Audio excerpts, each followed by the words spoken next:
Laetitia Vito, bonjour. Je suis ravi de Bonjour. vous accueillir ici. Donc, je vais vous présenter rapidement. Vous êtes experte du monde du travail, du futur du travail et de la consommation. Vous êtes la présidente d'une entreprise qui s'appelle Cadre Noir Limited, qui précisément s'intéresse au futur du travail. Vous êtes rédactrice en chef aussi d'un média B2B qui s'appelle The Welcome to the Jungle, un titre qui en dit long. Vous êtes l'auteur de, je ne parle pas de toutes les publications que vous faites, elles sont trop nombreuses, mais de trois ouvrages, pardon. Le dernier en date, mais je pense que je suis pas sûr de mon coup, s'appelle Du labeur à l'ouvrage et s'intéresse précisément au futur du travail. Il était paru en 2019. Et vous avez très récemment lancé avec votre partenaire un média qui s'appelle Nouveau Départ et qui s'intéresse à la question de la transition au sens très général du terme, ce qui, bien évidemment, a aussi des implications pour le travail. Alors, aujourd'hui, je veux, avec vous, parler de la notion de télétravail, un mot qui buzz énormément depuis le début de cette épidémie, que certains ont découvert, d'autres évidemment pas du tout, ce n'est pas une réalité nouvelle, mais il semble qu'au travers de cette épidémie, nous ayons été confrontés assez brutalement à cette réalité.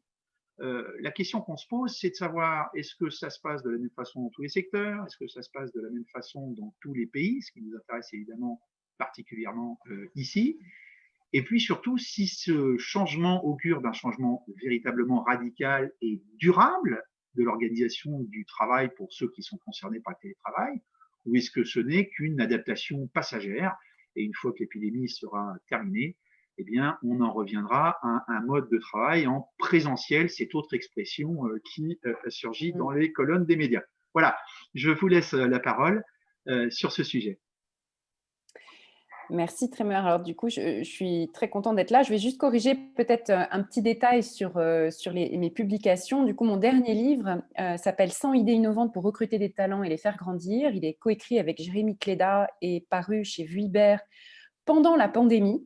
Et donc, il devait sortir en mars, et puis il y a eu le confinement, donc la sortie a été repoussée en mai. Et c'était assez particulier parce que c'était un livre sur tout un tas de sujets justement de travail et même de télétravail, qui est sorti pendant la pandémie, mais qui avait été écrit juste avant. Alors, heureusement, par chance, beaucoup des choses qui étaient écrites étaient encore plus pertinentes avec le confinement, la pandémie, notamment tout ce qui concernait le télétravail. Mais ce qui est amusant, c'est que quand on l'avait écrit donc l'an dernier, enfin même on a commencé il y a 2 ans, on l'écrivait comme de quelque chose de voilà, vraiment très innovant, très avant-gardiste, un peu dans la provocation, parce qu'il y a un chapitre qui était « Est-ce que vous avez vraiment besoin de bureau ?»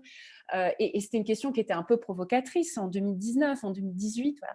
Et elle ne Et l'est donc, c'est plus en sorti en 2020. 2020 et elle ne l'est absolument pas. Et quand je le lis, je me dis, bah, maintenant, c'est des questions qui paraissent banales, mais qui sont évidemment totalement d'actualité. Donc, la petite histoire de ce dernier livre, voilà, dont la sortie a été bloquée, puis finalement repoussée à la sortie du confinement, pour parler d'un sujet qui était qui paraissait délirant il y a 2 ans, mais qui est complètement d'actualité aujourd'hui, ça mérite d'être mentionné.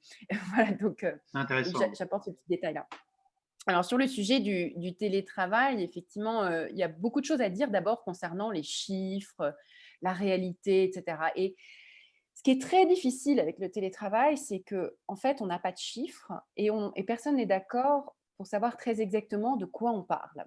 Moi, j'ai été enseignante pendant 10 ans, donc je travaillais à domicile, on va dire à peu près les 2 tiers de mon temps de travail.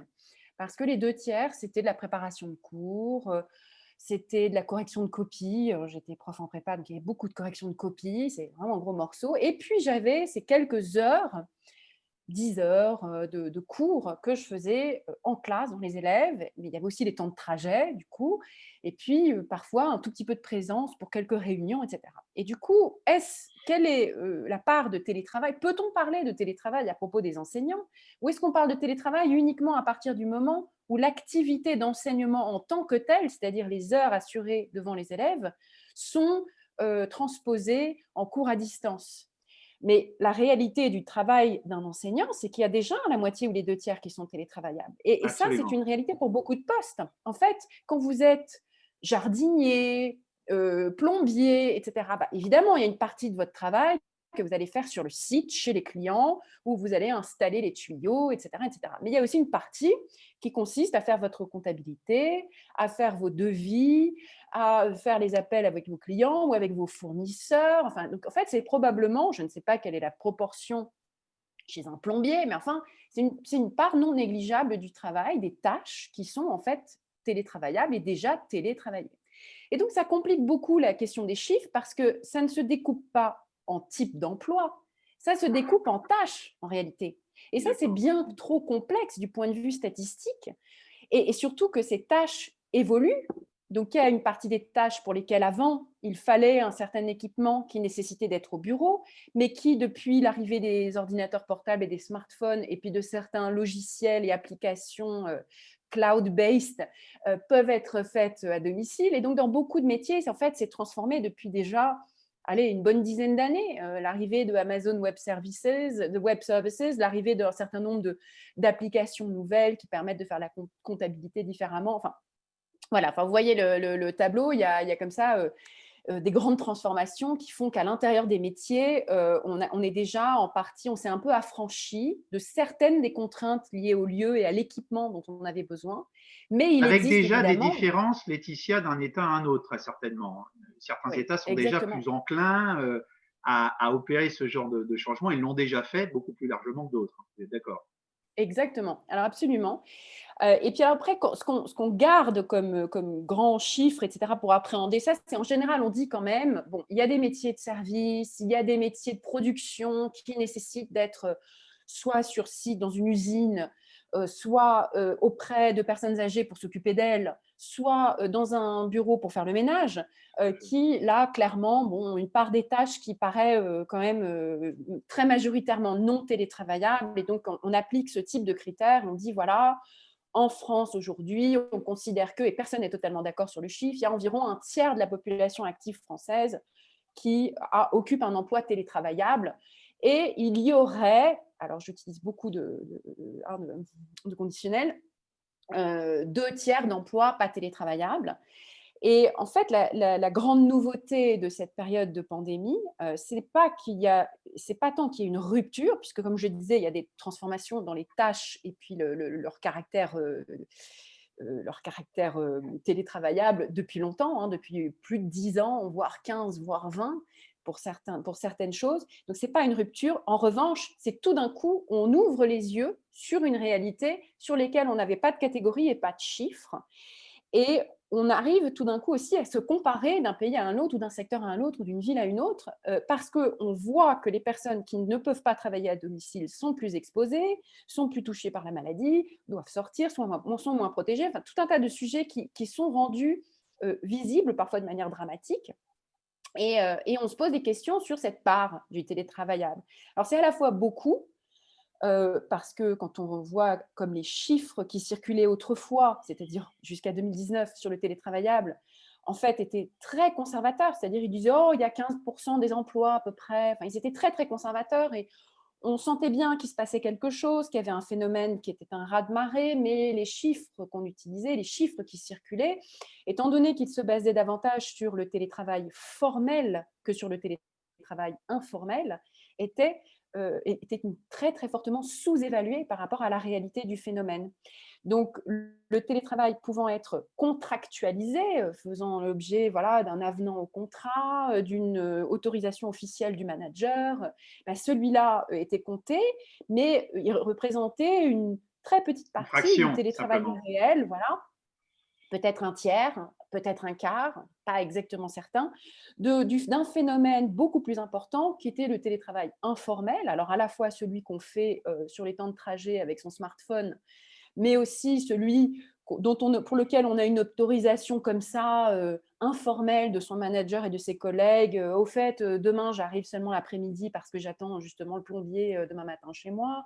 Ou bien, aujourd'hui, je ne me sens pas très bien, je vais rester à la maison. C'était déjà une réalité absolument massive dans ces types d'emplois de l'économie du savoir, dans les grandes villes. C'était massif et absolument pas mesuré. Et donc, tout d'un coup, on l'a mesuré, puisqu'on a bien vu, il y a des emplois où on peut rester à la maison et continuer son activité, et des emplois où c'est beaucoup plus compliqué. Donc, tout d'un coup, on a été capable d'avoir une espèce d'ordre de grandeur du phénomène avec ce chiffre de un tiers et des questionnements sur une différence de structure de notre économie et de nos emplois d'un pays à un autre. Et ce qu'on a observé, et ça a été depuis les 6 mois qui se sont écoulés pas mal mesuré par des chercheurs, c'est que, en gros, plus une économie est développée, plus la part des emplois télétravaillés est importante. Et il y a même une corrélation qui a été montrée par des chercheurs de l'université de Chicago tout récemment, très très nette entre le niveau de PIB par tête à parité de pouvoir d'achat et le pourcentage de télétravail correspondant. Donc, ce que ça montre, c'est que voilà, dans l'économie suédoise, par exemple, dans l'économie danoise, on n'est pas à 33%, on serait plutôt entre 40 et 50, plus proche de 50. Oui, le PIB par tête, la richesse par tête est plus importante. Donc, vraiment, il y a un lien très fort entre le développement. Et de ce point de vue-là, avec notre tiers en France, on n'est pas très élevé. C'est pas très, très élevé.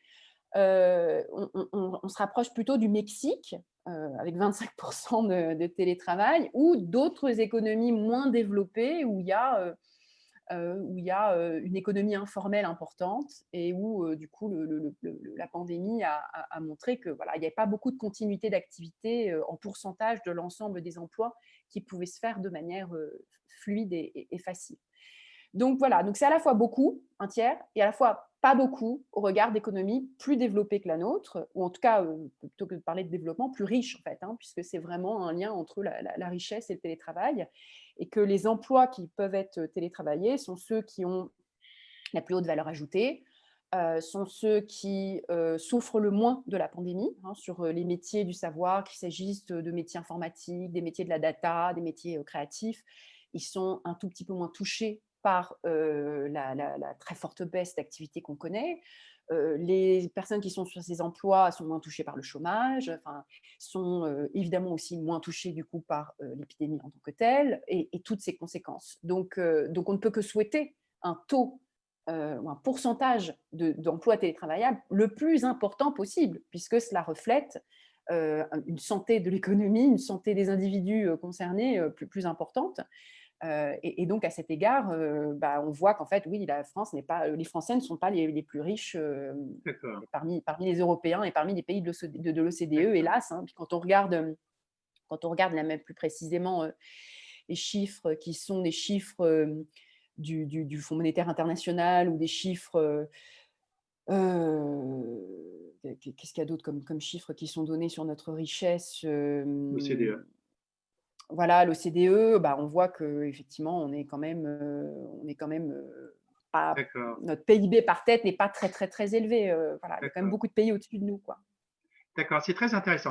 Cette corrélation entre l'importance du télétravail et le niveau de développement et de tertiarisation de l'économie, évidemment, est intéressant. Ça devient presque un indicateur. À ce propos, et avant de poursuivre, je voudrais juste faire un distinguo, si toutefois il existe, entre le secteur public et le secteur privé, puisque ça reflète justement, pour revenir sur la question de l'indicateur qui révélerait le niveau de développement, ça doit révéler aussi l'importance peut-être de la fonction publique et la culture de cette fonction publique qui est peut-être plus ou moins encline à une forme d'autonomisation, si je puis dire, de ces personnels Oui. par l'intermédiaire du télétravail. Donc, est-ce que vous faites ce distinguo? Est-ce qu'il faut Oui. considérer les choses Alors, différemment entre le secteur public et le secteur privé?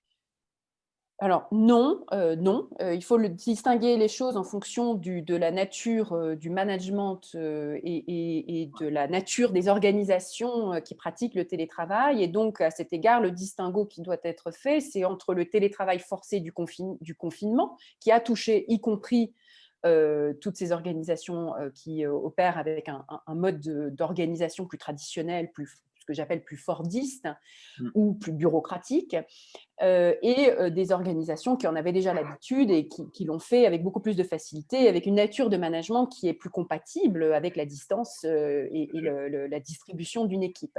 Mais les deux étaient en télétravail pendant le confinement. Ce qu'on observe, c'est la période peut-être la plus intéressante est la période post-confinement, ce qui s'est passé entre fin mai Et début septembre, alors en France, il y a le mois d'août qui est quand même une grosse parenthèse assez particulière qui fait qu'on ne peut pas observer grand-chose en termes de travail pendant le mois d'août. Mais ce qu'on a observé entre fin mai et juillet puis septembre, c'est qu'effectivement, beaucoup plus d'organisations, beaucoup plus d'équipes sont revenues au bureau que dans d'autres pays et qu'il y a des grandes différences d'un secteur à un autre, en effet, et puis en fonction des cultures des organisations elles-mêmes, parce qu'on était très mal à l'aise avec le télétravail du confinement. Alors, le confinement, de toute façon, a porté son lot d'inconfort et de difficultés liées à des conditions très particulières, mais en même temps, c'était quand même très révélateur de la nature de la culture et de la nature du management dans ces organisations, parce que quand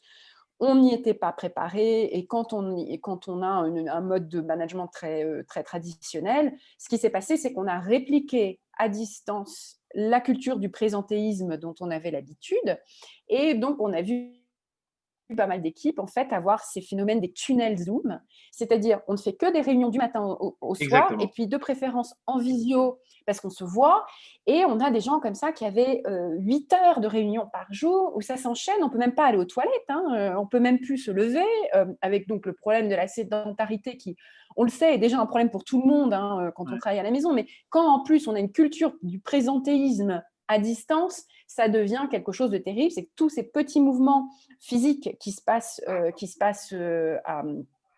au bureau, aller d'une salle à une autre, aller chercher un café, etc. Voilà. On ne peut même plus les avoir à Alors, on va y distance. venir. Donc, c'est une forme Ouais, d'aliénation ultime. tout à Mais fait. donc, ce qu'on a vu, c'est des grosses différences d'organisation, des grosses différences dans la nature du management, et notamment la part de collaboration synchrone et asynchrone. Donc, synchrone, c'est voilà, il faut qu'on soit connectés tous ensemble au même moment. Comme ça, je garde l'œil sur ce qui se passe. Je vois bien que tu es là en train de travailler. Et puis, asynchrone implique évidemment un degré de confiance plus important et puis le fait de pouvoir travailler sur des plages horaires différentes et collaborer avec d'autres outils, avec d'autres méthodes, avec d'autres cultures à des moments différents, comme si on était sur des fuseaux horaires différents. Et donc, évidemment, entre les deux, il y a plein de variantes et manière d'implémenter, d'organiser le travail à distance plutôt que dans le fait de pouvoir travailler à distance ou pas. Donc, en fait, on pouvait, mais simplement, ça ne s'est pas passé avec autant de facilité d'une équipe à une autre. D'accord. Très intéressant. On a été zoomé et d'ailleurs on contribue nous-mêmes à ce phénomène. Alors je voudrais aborder avec vous maintenant de façon très simple en fait les choses en essayant de considérer les aspects positifs d'abord et éventuellement négatifs ou les risques que cela comporte par la suite. Commençons donc par le côté plus.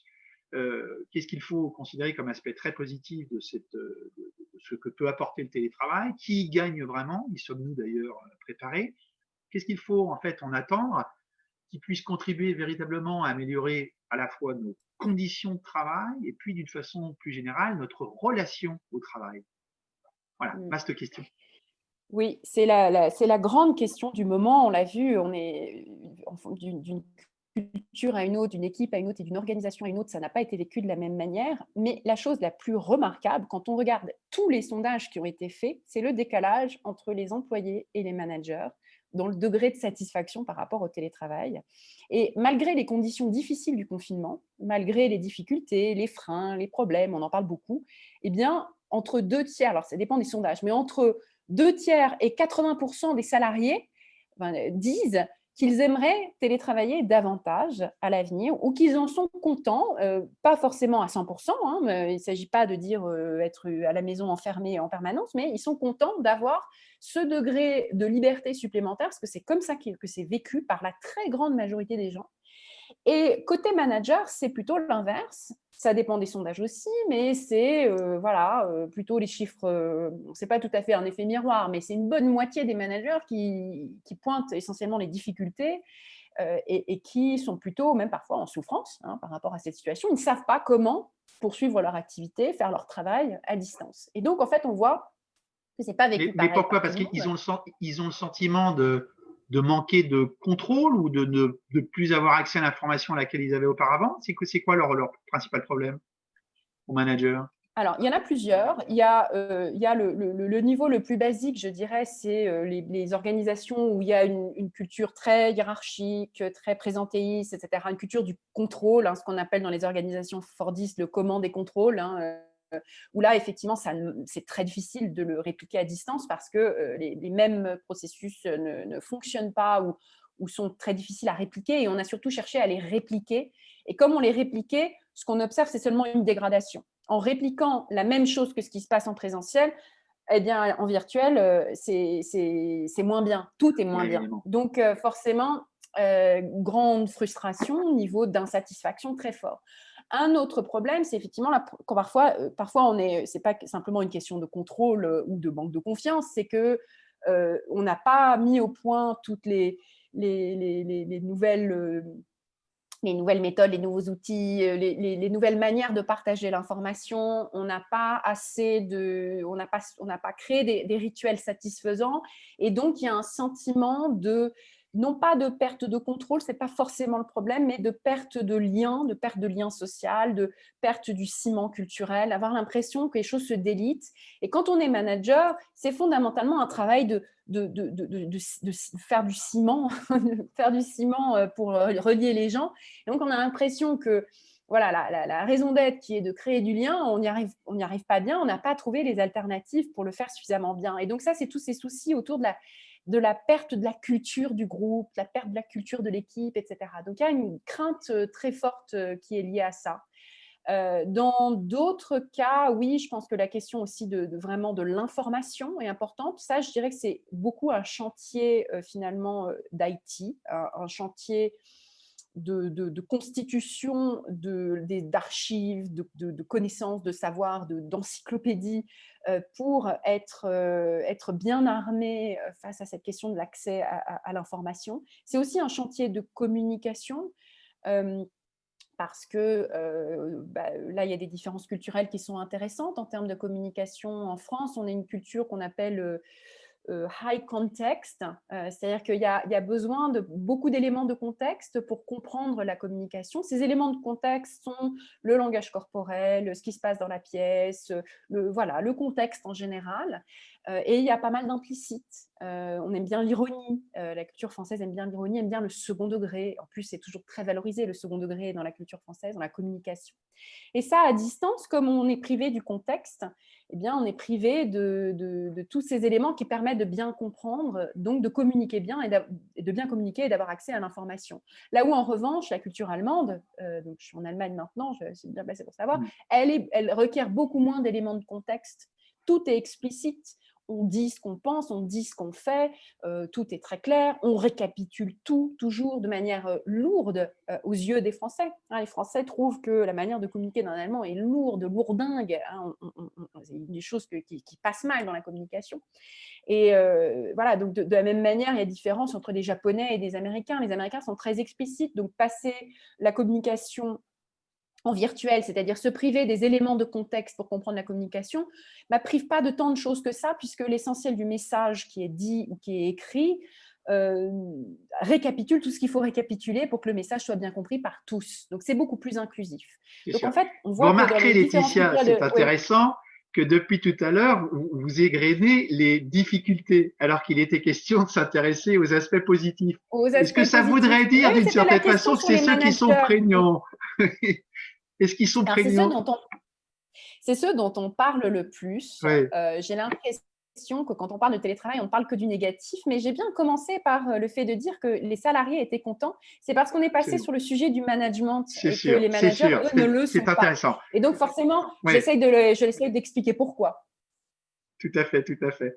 Mais c'est intéressant, ça veut dire qu'en fait, la réponse à la question de savoir si les choses sont positives ou négatives, en fait, est tout à fait fonction, évidemment, du point de vue de celui qui Oui. considère la question et que manifestement, à vous entendre, du côté manager, on va plutôt considérer les aspects négatifs et les aspects positifs. J'avais pourtant l'impression que pour les managers y compris, il pouvait y avoir des aspects positifs, et j'en cite un au passage, en se rendant compte que les personnels se retrouvent dans une situation de plus grande autonomie, ils expérimentent davantage, et certaines choses en fait arrivent, certaines difficultés se résolvent, auxquelles peut-être certains managers n'avaient pas du tout pensé, simplement parce qu'il y a eu cette situation qui a donné la possibilité aux gens de trouver le moyen par eux-mêmes de trouver des solutions aux problèmes.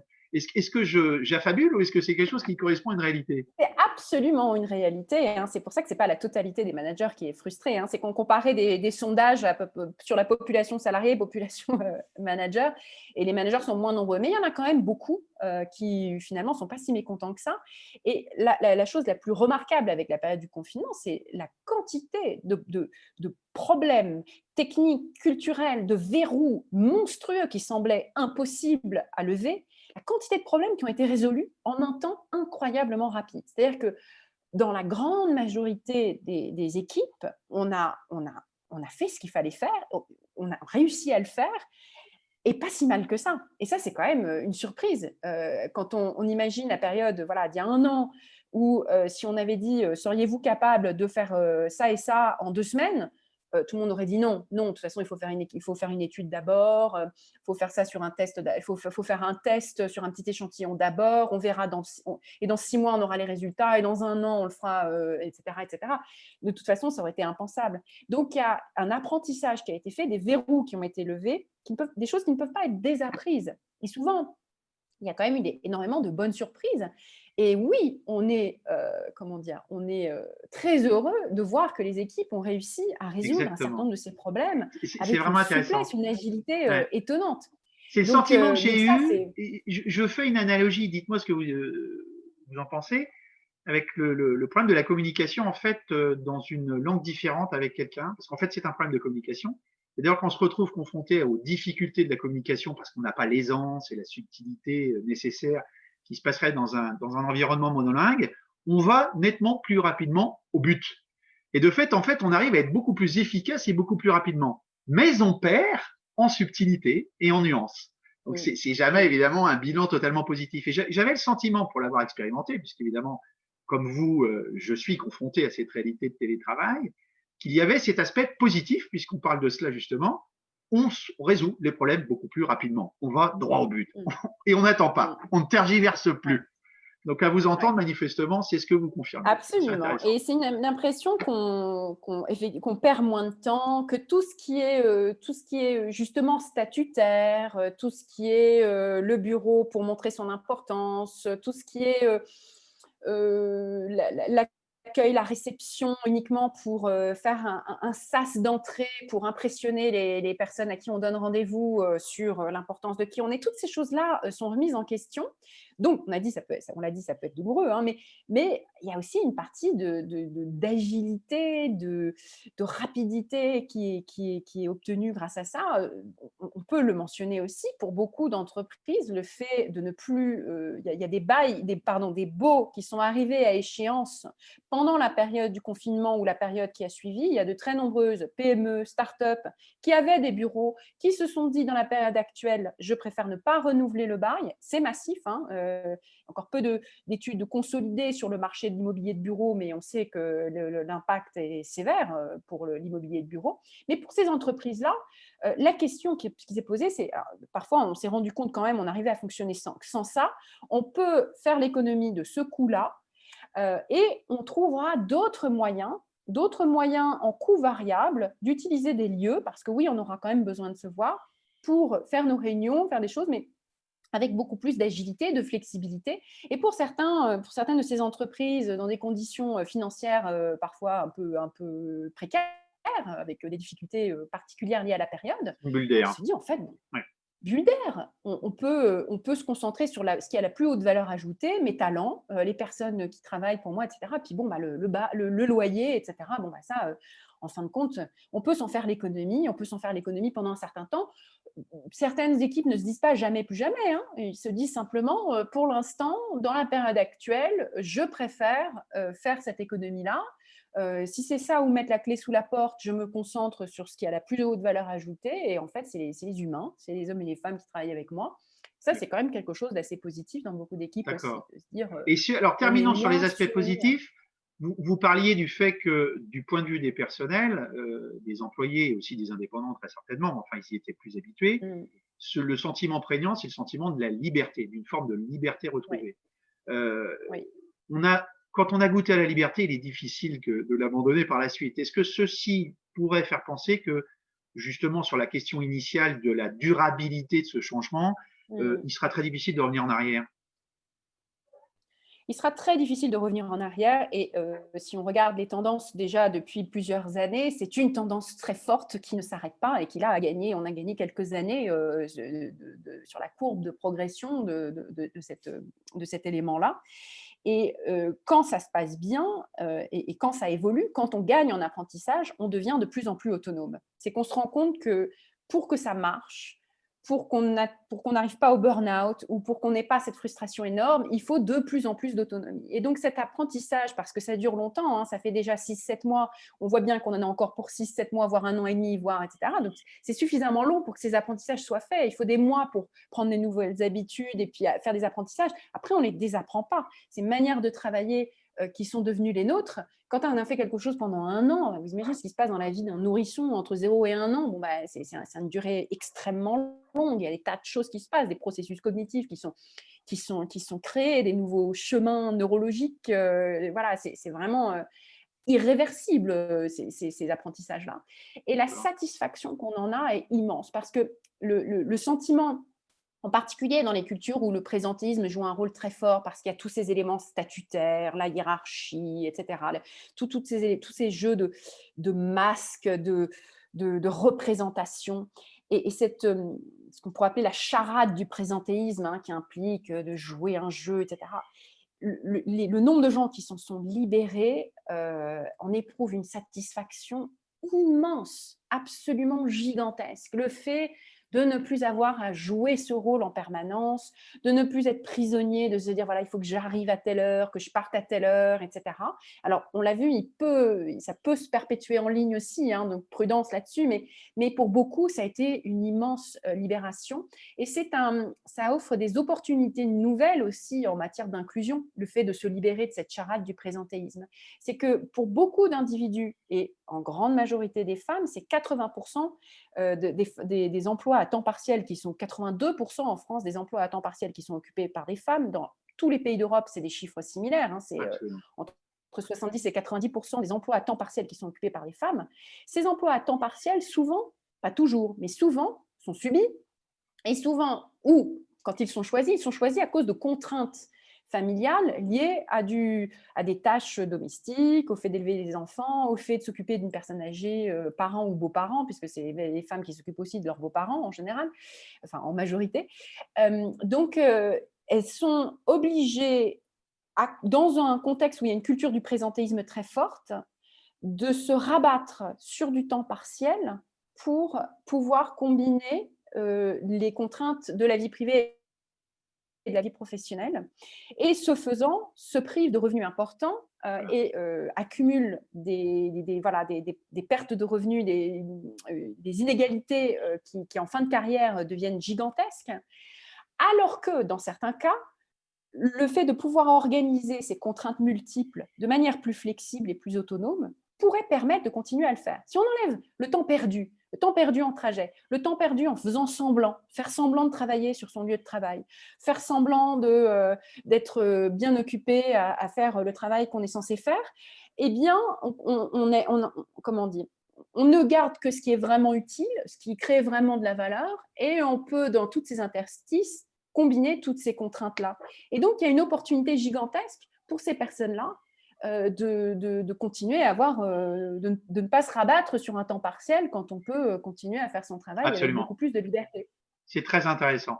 Et j'aime beaucoup cette notion de charade du présentéisme. Il y a une forme de déritualisation, d'une certaine façon, Oui. dans les relations de Oui. travail, ce qui aura aussi d'ailleurs des effets qui ne seront pas nécessairement que positifs. Alors, En tout cas, on parle beaucoup des effets négatifs, mais il y a on des perd effets la cravate, positifs. par exemple.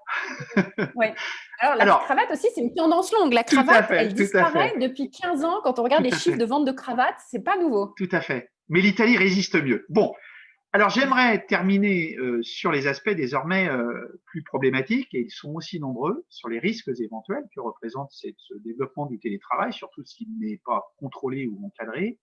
La question surtout de l'égalité devant le Oui. télétravail. Sommes-nous tous égaux devant le télétravail? Certainement pas. Et puis on terminera à ce moment-là sur quelques pistes pour voir justement ce qu'on peut recommander pour encadrer ces dérives éventuelles et éviter que cela ne se solde par certains drames auxquelles sont confrontées des personnes qui sont exposées de façon, encore une fois, non contrôlée, et en plus on leur impose au télétravail. Voilà. Alors, regardons la colonne Oui. moins. Nous ne sommes pas égaux devant le télétravail. Alors d'abord, on l'a vu, pour certains postes, c'est quand même plus difficile que pour d'autres. Et cette ligne de faille d'être dans un emploi télétravaillable ou pas a été quand même particulièrement douloureuse pendant la période du confinement, puisque les plus exposés, les moins protégés, les plus contaminés, etc., étaient ceux qui ne pouvaient pas télétravailler. Donc là, différence quand même de nature absolument extrêmement forte. On le voit aussi, différence de richesse, puisque télétravailler veut dire en général, pas toujours, mais en moyenne, être mieux rémunéré, être mieux protégé, etc., etc. Donc ça, c'est la première chose. La deuxième, c'est que nous ne sommes pas égaux devant le télétravail parce que selon la nature des organisations, du management et des cultures de l'organisation dans laquelle on travaille, ça n'est pas pratiqué de la même manière. Donc, il peut y avoir de la surveillance à distance. Il y a des cultures où finalement, on continue à ne pas faire confiance et plus les emplois en général, moins les emplois sont qualifiés, plus la surveillance est grande. Donc on connaît ces logiciels qui permettent aux employeurs de surveiller à distance leurs employés, et puis comme tout laisse une trace numérique, tout est surveillable, hein. C'est évidemment cette société de surveillance, capitalisme de surveillance dont parle Shoshana Zuboff, archi généralisé. Donc rien, même les échanges informels peuvent être surveillés. Ce qui se passe sur Slack, sur ce qui passe sur tous les outils qui sont les outils d'entreprise, ces données appartiennent à l'entreprise. Donc, si vous êtes dans une culture où ces choses-là peuvent être utilisées contre vous, elles le seront. Et c'est un risque. Et du coup, ça contribue à un manque de confiance et au fait qu'on ne peut pas libérer la parole. Parce que si on se sait surveiller, on ne peut pas s'exprimer librement. Donc évidemment, c'est encore plus difficile, encore plus douloureux. Donc Et ça, il y cette aurait donc, de différence… fait, ça pourrait générer, au-delà de l'espionnage pur et simple, de tout ce que vous dites et faites, ça pourrait générer une forme de nouveau présentéisme avec Oui, la nécessité de exactement. rester connecté le plus longtemps pour pouvoir C'est ça. prouver qu'on est bien sur la plateforme, par exemple, d'échange utilisée par Exactement. l'entreprise, alors qu'on n'y fait pas nécessairement quelque chose. Exactement. Et ça, c'est une réalité. C'est le présentéisme façon version Slack, D'accord. avec des nouveaux codes qui se mettent. Alors, on accepte, ceux qui l'utilisent depuis longtemps acceptent bien qu'on puisse se déconnecter pour cause de deep work. Je me concentre, je me déconnecte, hein. Donc, il y a plusieurs modes, et on peut activer le mode, silence ou le mode endormi. Voilà, je ne suis pas connectée, je ne suis pas là, je suis là, mais je ne suis pas là. Donc, il y a des codes. Donc quand on les utilise bien, il est accepté qu'on ne doit pas être connecté tout le temps. Mais quand il est mal utilisé, eh bien, il y a une forme de présentéisme parfois encore plus extrême qui est répliquée. Ça se retrouve beaucoup sur Zoom, où les codes font que beaucoup de gens maintenant ne mettent pas la vidéo et donc peuvent quand même faire autre chose tout en faisant semblant d'être là. Mais ça implique quand même de jongler en disant oui, oui, je suis bien là, je suis bien là. Donc, il y a aussi des faux semblants, du mensonge. La charade du présentéisme existe tout autant à partir du moment où la culture où on a cherché à la répliquer en ligne. Donc ça, c'est vraiment une grosse C'est un différence. pointage, c'est une autre métaphore me vient à l'esprit, c'est un pointage en fait numérique. Oui, Et on est en exactement. plein dans Modern Times, là, où on est en plein Oui, Fordisme, en fait, où on voit à ce oui, moment-là l'employé, justement, être pris dans cette machine absolument incroyable, où on calcule tout son temps. Et si toutefois, comme Charlot, il s'échappe un moment dans les toilettes pour aller fumer une cigarette, il est immédiatement rappelé à l'ordre. Bon, ça, c'est exactement. évidemment pas très, très positif, c'est certain. Non, c'est pas très positif. Et à mon avis, c'est pas la majorité. Et c'est pas la majorité parce que au fil des mois qui passent, on fait aussi des apprentissages culturels et on fait aussi des apprentissages de nouveaux rituels, de nouvelles méthodes de travail. Et donc, beaucoup font des progrès, en fait. C'est-à-dire que ceux qui, au début, ont répliqué absolument à l'identique la culture du présentéisme avec le pointage en ligne, il y en a quand même certains qui en sont sortis de ça. Donc je suis plutôt optimiste sur le fait que c'est quand même de mieux en mieux parce qu'il se passe beaucoup de mois et qu'on a fait des Excusez-moi, vous avez erreurs. vu ça où? Est-ce que vous pouvez donner des exemples? Parce que ça me paraît Non, tout à fait j'ai intéressant. pas de chiffres là, j'ai pas de chiffres Mais vous avez vu ça dans un là-dessus. pays plus qu'un autre, des gens qui auraient fait marche arrière en disant non, effectivement, on ne peut pas fonctionner comme ça, il faut qu'on invente une nouvelle façon de travailler du fait qu'on est en ligne. Vous avez vu des Alors moi, témoignages de la part d'entreprises j'interviens. privées plutôt? Oui, des entreprises privées. Moi, D'accord. j'interviens beaucoup je fais beaucoup d'ateliers, de webinars sur ces sujets-là avec des grandes entreprises. et beaucoup cherchent sincèrement à progresser, à apprendre et se rendent bien compte qu'un certain nombre des choses qu'ils ont fait, notamment pendant le confinement, n'étaient pas soutenables dans la durée.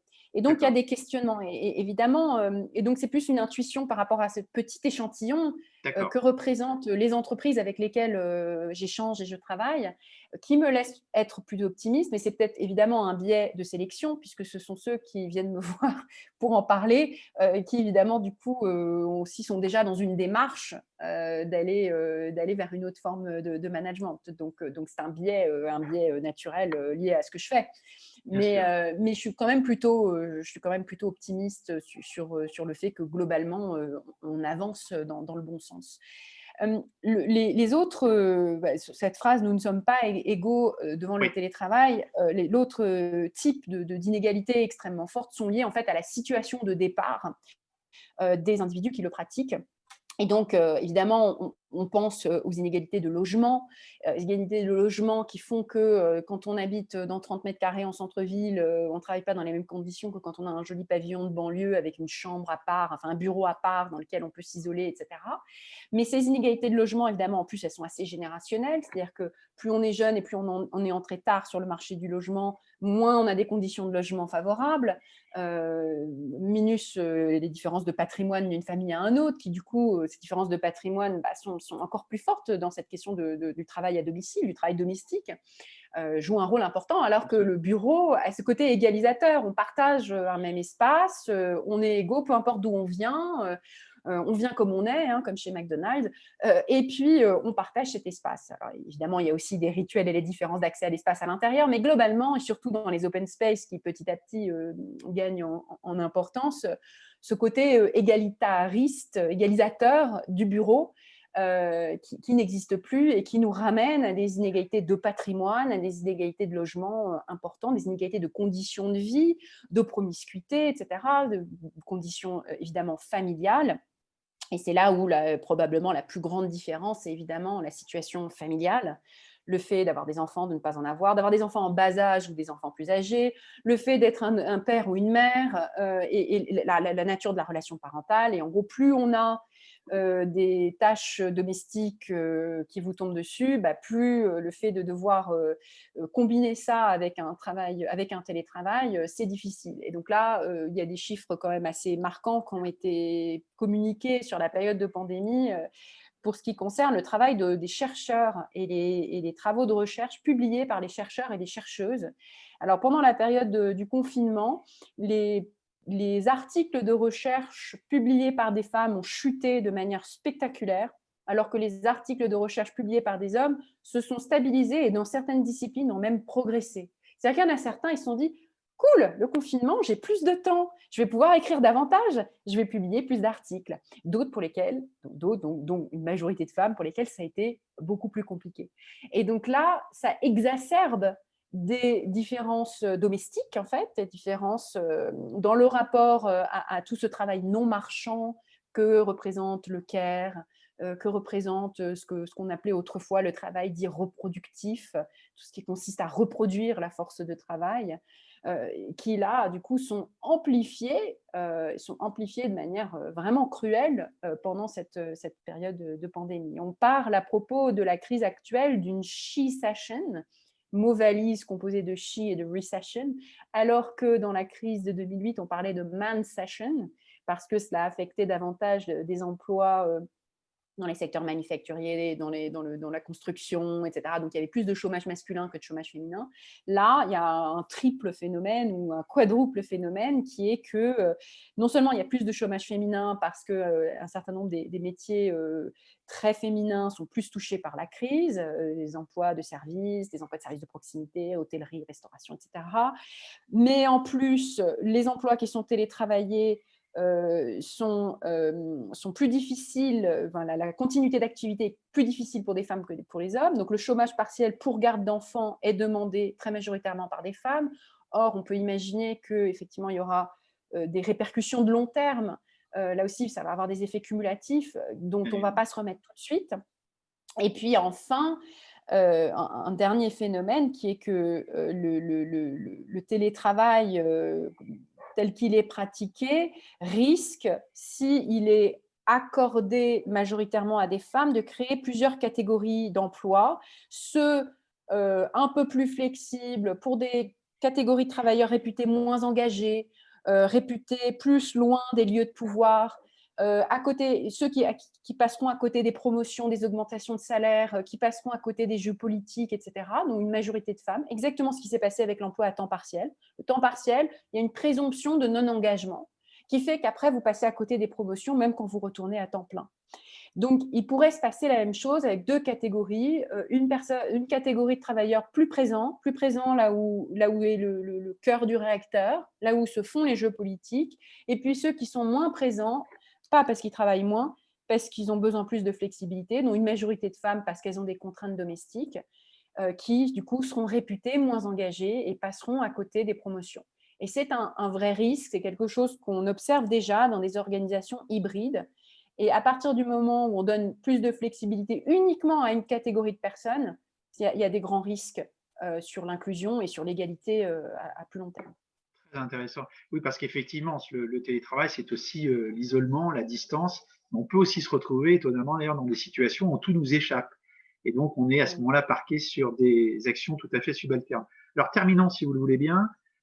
J'étais évidemment très, très attentif à la question de l'égalité devant le télétravail et le fait que les femmes sont davantage affectées de façon négative par le télétravail, ce qui, sur les questions à la fois familiales, les questions aussi de rapport logement que vous avez évoqué, ce qui laisserait entendre d'ailleurs qu'il n'est absolument pas recommandé d'imposer le télétravail, même si on entend, et dites-moi si je me trompe, de plus en plus une espèce de chiffre tourné en boucle en disant oui, alors 2 jours de télétravail par semaine, ce sera un maximum, etc. Donc se pose la question en fait de savoir justement de l'encadrement. Est-ce qu'il faut un encadrement? Comment le faire? Comment le contrôler? Comment faire en sorte qu'on puisse suggérer des pistes pour éviter les débordements, les excès et les risques que vous avez évoqués auparavant? Grande question sur laquelle effectivement doivent se pencher des syndicats. Et là aussi, le risque, c'est de répliquer les types de protection qu'on avait inventés et imaginés pour l'économie fordiste en ligne. Et là, on se rend compte que ces protections sont dégradées et ne fonctionnent pas et ne collent pas. C'est que justement, si on réplique par exemple la question de la protection horaire, dire qu'il faut un droit à la déconnexion, que par exemple, il faudrait couper les serveurs entre telle heure et telle heure pour protéger les travailleurs de leurs propres excès, pour les protéger d'un burn-out éventuel et d'une exploitation inévitable, c'est une bonne question qui est posée. Mais est-ce que la solution consiste à déconnecter de force les travailleurs? C'est beaucoup plus compliqué parce qu'on voit que pour ceux qui ont besoin de la flexibilité pour ne pas être contraints de faire du temps partiel, ça n'est pas un gain. On voit que le gain que représente le fait de pouvoir travailler de manière autonome sur un temps biologique qui est le sien, par exemple, quelqu'un qui se dit « moi, je suis plus du soir, je ne supporte pas de me lever à 6h30 du matin, je ne voudrais pas commencer à 8h tous les matins, si seulement je pouvais déplacer ça et travailler un peu plus la nuit ».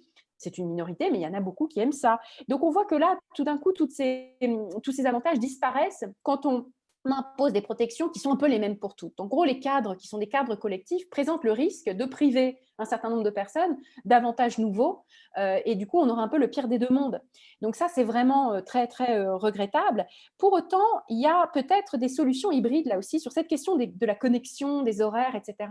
On sait que recevoir un email de son manager à 2h du matin ou pendant le week-end, ça crée un pic de stress qui est C'est monstrueux. clair. C'est quand même pas souhaitable. Donc, on peut imaginer des systèmes où on offre le beurre et l'argent du beurre, c'est-à-dire la possibilité aux travailleurs de travailler à peu près quand ils veulent. Mais en revanche, on dit par exemple sur la question des emails, vous les écrivez quand vous voulez, mais ils ne partent que entre 9h et 18h du lundi au vendredi, par exemple. Après, c'est à adapter d'une entreprise à une autre. Mais, parce que du coup, on a cette espèce de cadre qui est celui de, voilà, on ne reçoit que là, mais on peut travailler à d'autres moments et il y a un sas entre les deux, les logiciels le permettent, qui évite de nous bombarder en permanence et qui nous permettent de créer un cadre qui permet une déconnexion. On sait qu'il faut inventer des rituels de déconnexion. Donc, si on dit, voilà, les emails après telle heure, c'est fini, c'est peut-être pas une mauvaise idée, parce que ceux qui veulent travailler plus tard, du coup, peuvent travailler de manière beaucoup plus concentrée. Ils ne seront pas ils seront pas, comment dire, détournés dérangés dans leur concentration par des notifications en permanence. Donc, c'est plutôt une bonne chose pour tout le monde, même ceux qui travaillent en horaire décalé. Donc ça, c'est ce genre de choses qu'on peut imaginer. dans les autres mesures qu'il faut imaginer, c'est évidemment la prise en compte, une prise en compte bien plus importante de ces contraintes domestiques, puisque à partir du moment où sont imbriquées de manière très forte les contraintes domestiques, la sphère domestique et la sphère productive, eh bien, il faut imaginer là aussi des protections, des interventions qui offrent des nouveaux droits, qu'il s'agisse des conditions ergonomiques de travail, qu'il s'agisse de pouvoir passer en note de frais une partie de son loyer si on a réussi à déménager, avoir une pièce en plus, qu'il s'agisse de… Alors, il y a des débats en ce moment aux Pays-Bas sur le remboursement du café, même du papier toilette pendant les heures de bureau. Alors, les Néerlandais, ils comptent les centimes, hein, donc pour eux, même le papier toilette, ça mérite d'être discuté et négocié de manière collective, mais au moins, ça pose des questions intéressantes. C'est que, oui, il y a quand même des coûts. On l'a vu d'ailleurs, le papier toilette, ce n'est pas une anecdote, c'est que le papier toilette, c'est intéressant, c'est qu'il y a eu cette pénurie de papier toilette au moment du confinement, qui était liée précisément au déplacement de la consommation sur les lieux collectifs vers les lieux privés. C'était la raison principale, c'est parce que ce n'est pas les mêmes chaînes d'approvisionnement, ce n'est pas les mêmes produits, ce n'est pas les mêmes rouleaux. Ceux qui sont dans les bureaux, ce n'est pas les mêmes entreprises qui les fournissent. Et donc, en fait, le fait d'avoir tout d'un coup déplacé une grande partie de cette consommation, ça a créé un problème. Ce qui d'ailleurs, accessoirement, a pour conséquence d'augmenter les coûts pour les personnes en situation de télétravail, qui d'ailleurs souvent utilisent leurs ordinateurs, leurs connexions, voilà. etc., etc. Ce qui n'est pas anecdotique du tout d'ailleurs. Hein. Ça n'est pas anecdotique du tout, ça concerne la connexion Internet, les outils, l'installation ergonomique. En fait, c'est des coûts qui sont assez importants et qui, alors que les entreprises, certaines se disent chouette, je peux faire l'économie de coûts de bureau, bah, tout d'un coup, on présente d'autres factures en fait. Et oui, il faut les présenter parce que sinon, ça met toujours sur l'individu des coûts supplémentaires. Et évidemment, si ce n'est pas négocié, enfin, il faut que ça fasse l'objet d'une négociation collective. Donc ça, c'est des grands sujets qui vont occuper, on va dire, les instances de négociation collective, les partenaires sociaux, les individus avec leurs managers, etc. Et là, il faut effectivement mettre tout sur la table et peut-être s'inspirer des Néerlandais les plus tatillons et les plus radins pour poser les bonnes questions. Donc, voilà. Donc, l'espace domestique. Et puis après, je pense que les grands enjeux sont des enjeux de management et de culture. La question de comment est-ce qu'on fait nos réunions, quelle est la part d'asynchrone, comment on remet plus d'empathie dans ce management à distance pour que ce soit le plus inclusif possible, comment est-ce qu'on hybride le bureau et le distanciel. Enfin, tout ça, c'est des questions vraiment très profondes d'organisation. Il y a une question dont on n'a pas parlé qui me semble très importante aussi, c'est dans Nous ne sommes pas égaux, c'est la question des débutants et des seniors. Et la question, en fait, des personnes qui sont jeunes dans l'entreprise, quel que soit leur âge, et des personnes qui ont déjà un réseau bien constitué. On sait que dans l'apprentissage du travail, dans l'évolution de sa carrière, l'importance des réseaux est énorme. Plus on connaît des personnes au début de cette vie de travail, plus on est performant, plus on évolue dans sa carrière, plus on a des chances d'avoir des mentors, puis d'avoir une belle carrière.